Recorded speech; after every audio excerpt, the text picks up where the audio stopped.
नीतू की शादी को 5 महीने से अधिक का समय हो चुका है। शादी से पहले वह बैंक में नौकरी करती थी। पति सुकेश भी बैंक में मैनेजर थे। दोनों का प्रेम विवाह हुआ था। परिवार में दोनों की शादी पर किसी को कोई आपत्ति नहीं थी, इसलिए सब कुछ व्यवस्थित ढंग से हो गया। ससुराल में पति, सास ससुर तथा एक देवर थे।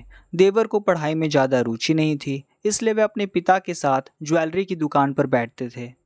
शादी से पहले ही नीतू ने कह दिया था कि वह नौकरी करती रहेगी, जिस पर मुकेश ने भी कोई आपत्ति नहीं उठाई थी और सास ससुर ने भी। शादी पर सुकेश और नीतू ने 15 दिन की छुट्टियां ली थी। हनीमून से लौटने के बाद दोनों ने ही बैंक जाना शुरू कर दिया था। सवेरे 9 बजे दोनों इकट्ठा ही घर से निकलते और शाम को लौटते वक्त 6 बज जाते थे। नीतू सवेरे 7 बजे उठती, तैयार होकर रसोई में काम कर रही सास का थोड़ा बहुत हाथ बटाती, अपना व पति का टिफ़िन तैयार करती, फिर चाय नाश्ता करके दोनों निकल जाते। इससे अधिक काम वह नहीं कर पाती थी। मायके में भी उसने कभी कोई काम नहीं किया था और ना ही उसे कोई रुचि ही थी। शाम को लौटने के बाद भी रात के खाने के वक्त थोड़ी सी मदद कर देती, बाकी के सारे काम सास ही कर लेती थी। उन्होंने एक सहायिका रखी हुई थी जो बर्तन, कपड़े, झाड़ू पोछा कर दिया करती थी। खाने का काम वह स्वयं ही करती थी। मेड का बनाया खाना उन्हें पसंद नहीं आता था। दूसरा, उनकी सोच थी कि सारा काम अगर मेड ही करेगी तो वह क्या करेंगे, उनका समय कैसे कटेगा। सुकेश और नीतू के ऑफिस जाने के बाद सास कमला जी सहायिका को लेकर पूरे घर की सफाई करवाती। जब वे बेटे बहू के कमरे में जाती तो देखती कि कमरा बहुत अस्त व्यस्त रहता है, सामान भी इधर उधर बिखरा रहता है, तो उन्हें अच्छा नहीं लगता था। वे शुरू से ही एक सफाई पसंद और अनुशासन प्रिय गृहिणी रही थी, इसलिए उन्हें लगता था कि घर व्यवस्थित रखना जरूरी है। हैरानी तो इस बात की हुई कि बिखरे सामान में ही सैनिटरी पैड्स और मेकअप की सामग्री होती, जिसे देखकर उन्हें हैरानी के साथ साथ बुरा भी लगता। इतनी लापरवाही भी कोई करता है। नीतू को शुरू से ही घर के कामों में कोई रुचि नहीं थी। पहले माँ ही सब काम कर लेती थी, फिर भाई की शादी हो गई तो सास बहू मिलकर सब काम निपटा देते थे। नीतू पर कोई जिम्मेदारी नहीं थी, इसलिए उसने काम करने में कभी दिलचस्पी नहीं दिखाई। अपने कमरे को भी वह अस्त व्यस्त ही छोड़कर बैंक चली जाती थी।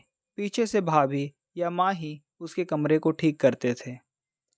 अब ससुराल में यह काम तो सास नहीं करेगी ना, सहायिका को कहकर थोड़ी सी सफाई ज़रूर करवा देती थी। अगले दिन देखती तो कमरे की फिर से वही हालत होती। धीरे धीरे उन्हें कुछ बुरा लगने लगा। इतनी शिक्षित और परिपक्व होने के बाद अपने कमरे को साफ व्यवस्थित रखना तो बहू का काम है। क्या बिखराव, अस्त व्यस्त कमरा देखकर उसे कुछ अड़चन उलझन नहीं होती। छुट्टी के दिन वह देखती कि बहू आराम से सोकर उठती, फिर चाय नाश्ते के बाद मोबाइल पर लंबे समय तक बातें करती रहती। खाना बनाने के वक्त सास को कुछ मदद कर देती, लेकिन अपने कमरे की विशेष सफाई पर उसका विशेष ध्यान नहीं होता था। कमला जी सोचती बहू को कैसे समझाया जाए कि अपने बेडरूम को व्यवस्थित साफ रखना चाहिए। एक दिन सवेरे बेटे के कमरे के पास से गुजरते हुए कमला जी ठहर गई। अंदर से कुछ जोर से बोलने की आवाज़ आ रही थी। सुकेश नीतू से कह रहा था, मेरी टाई नहीं मिल रही है। तुम हर चीज़ को ठिकाने क्यों नहीं रखती? कहीं भी कुछ सामान रख देती हो, फिर वक्त पर नहीं मिलता। थोड़ा व्यवस्थित क्यों नहीं रखती? मुझसे जितना होता है उतना तो कर रही हूँ। आप भी तो अपने सामान को सही जगह पर रख सकते हो। कहीं भी इधर उधर रख देते हो, फिर मुझ पर दोष लगा रहे हो। मुझ अकेली का दोष थोड़ी ही है। अभी दूसरी टाई बांध लो, कल आराम से ढूंढ दूंगी। नाश्ता करके और टिफिन लेकर दोनों ऑफिस चले गए। कमला जी सोच रही थी सुकेश को भी शुरू से ही व्यवस्थित रखने की आदत है। उसे भी बिखरा हुआ घर अच्छा नहीं लगता, लेकिन पत्नी को शायद कुछ बुरा ना लग जाए इसलिए चुप रहता है। इसलिए वह भी लापरवाह होती जा रही है। मुश्किल से एक हफ्ता भर ही बीता था कि कमला जी को फिर बेटे बहू के जोर से बोलने की आवाज़ आई। सुकेश कह रहा था, नीतू, बाथरूम में कैसी दुर्गंध आ रही है, तुम्हें नहीं लगी? थोड़ा तो सफाई की तरफ ध्यान दे सकती हो। काम तो मेहरी ही करेगी, लेकिन काम कराना तो हमारा फ़र्ज है ना। तुम मम्मी को कहकर जा सकती हो कि बाथरूम की सफाई करवा ले, एयर फ्रेशनर डाल दे, छुट्टी के दिन खुद ही अच्छे तरीके से सफाई कर दो। अब इतना काम तो कर सकती हो ना, सब कुछ मम्मी थोड़ी करेंगी। अब क्या मैं बाथरूम धोने बैठ जाऊं? मुझसे नहीं होते ऐसे काम, नीतू चिढ़कर बोली। कमला जी ने निश्चय कर लिया, अब तो नीतू को बोलना ही पड़ेगा। अब तक वह लिहाज करती रही, लेकिन अब पानी सर से ऊपर ना चला जाए। रात को जब वे खाना बना रही थी और नीतू मदद के लिए उनके पास आई, तो उन्होंने बड़े प्यार से उसे समझाते हुए कहा, बहू, एक बात कहना चाहती हूँ, बुरा मत मानना। पति पत्नी की ज़िंदगी में उनका बेडरूम बहुत महत्वपूर्ण स्थान रखता है। उनके जीवन का एक बड़ा हिस्सा बेडरूम में बीतता है। वह स्थान जितना साफ सुथरा व्यवस्थित होगा, उसमें उतनी ही सकारात्मक ऊर्जा होगी। अगर हर चीज़ व्यवस्थित ढंग से निश्चित स्थान पर रखी जाए, तो उसे ढूंढने में ना तो समय व्यर्थ जाएगा, ना चिक-चिक होगी। जब समय पर कोई वस्तु नहीं मिलती, तो कई बार नौबत झगड़े तक पहुंच जाती है। पिछले हफ्ते शुकेश टाई ना मिलने पर झल्ला रहा था और आज बाथरूम की सफाई को लेकर तुम्हारे बीच बहसबाजी हो रही थी। उस दिन नीतू का मूड कुछ उखड़ा हुआ था। सास की बातें उसे चुभ गई। कुछ गुस्से में बोली, मम्मी जी, आपको मेरे कमरे में ताक झांक की क्या ज़रूरत है? मुझे जैसा ठीक लगता है रखती हूँ। आपको क्यों आपत्ति है? आप घर के दूसरे कामों की सफाइयाँ कराइए, मेरा कमरा मैं खुद देख लूँगी। कमला जी को बहू की बातें सुनकर बहुत दुख हुआ। उन्हें उम्मीद नहीं थी कि बहू इतनी बेरुखी से बोलेगी। इतने प्यार से समझाने के बाद भी उसे सास की बातों से मिर्ची लग गई।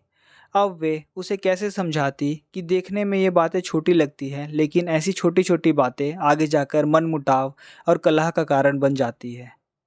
वे ये नहीं कह रही थी कि घर होटल जैसा चकाचक और चमकता रहे। घर आखिर घर ही होता है, लेकिन वह व्यवस्थित और साफ सुथरा तो अवश्य ही होना चाहिए, जहाँ कोई भी वस्तु समय पर ही मिल जाए, इधर उधर ढूंढने में समय व्यर्थ ना हो। कमरा साफ सुथरा और व्यवस्थित हो तो वहाँ सकारात्मक ऊर्जा रहती है, जिससे संबंधों पर भी अच्छा असर पड़ता है। इसके विपरीत जहाँ कमरे में बिखराव, अस्त व्यवस्था, ज़्यादा बेकार की वस्तुएं पड़ी रहती हैं, वहाँ नकारात्मक ऊर्जा आ जाती है, जिससे संबंधों की मधुरता पर भी असर पड़ता है।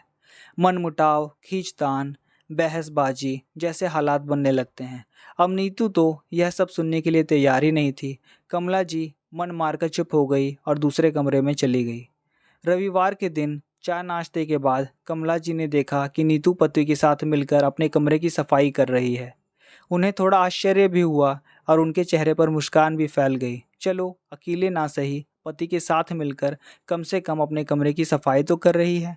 जैसे ही उसने कमला जी को वहाँ से जाते हुए देखा, उनके पास आई और बोली, मम्मी जी सॉरी, उस दिन मैंने आपके साथ कुछ बेरुखी से बात की। असल में उस दिन मैं बहुत टेंशन में थी और तो गुस्से में गलत बोल गई। आपने कुछ गलत नहीं कहा था, लेकिन अपने तनाव और ईगो के कारण मैं क्रोधित हो गई। आगे से आपको कोई शिकायत नहीं मिलेगी। वह सोचने लगी, शुक्र है सासू माँ ने प्यार से समझाया, जली कटी नहीं सुनाई, वरना कई सासें तो बहुओं को खटियाँ खड़ी कर देती है। कमला जी को अपनी बहू पर ढेर सारा प्यार उमड़ आया, जिसने उनकी बातों को गंभीरता से लेते हुए उस पर अमल करना शुरू कर दिया था। अपनी गलती स्वीकार करते हुए, समझदारी दिखाते हुए रिश्तों को मधुर बनाए रखा।